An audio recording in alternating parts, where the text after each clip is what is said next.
Avui et porto quina ha estat la transformació sobre plànol d'aquest projecte d'interiorisme que hem dut des de l'estudi.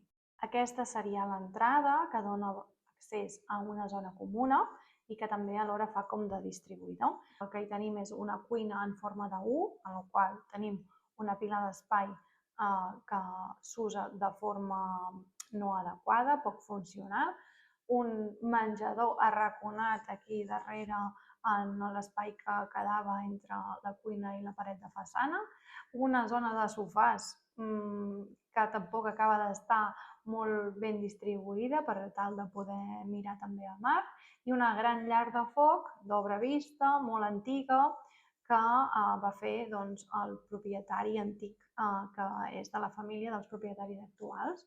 El que volien els clients era poder tenir un espai molt més obert, molt més ampli, on te puguin convidar amics i familiars a passar-hi estones. També no tenien clar què fer amb la llar de foc, si deixar-la, no deixar-la. Finalment veureu què és el que hem fet. Donar-li tot un altre aire, perquè ells havien adquirit aquest habitatge i volien fer-se'l una mica seu. És per això que el que vam fer va ser una proposta nova, una proposta de millora, de convivència d'aquest espai. El que vam fer va ser eliminar les parets de l'antiga cuina i crear una zona de cuina funcional i àmplia amb molt d'emmagatzematge a la part de la façana de l'entrada. El menjador ja no queda en una part arraconada, sinó que forma part de la visual des de l'entrada i també permet la visual cap a aquesta part exterior d'aquí, amb una terrassa i vistes al mar.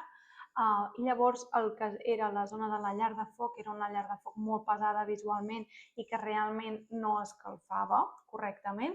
Hem fet un canvi i hem instal·lat una llar de foc tipus estufa, que el que permet és que l'aire que es crea, l'aire calent que es crea en aquesta càmera d'aire pugui sortir tant cap a la zona de dormitori com a la mateixa estança i així donar un clima de benestar i de calor molt millor que no pas una llar de foc tradicional de tota la vida.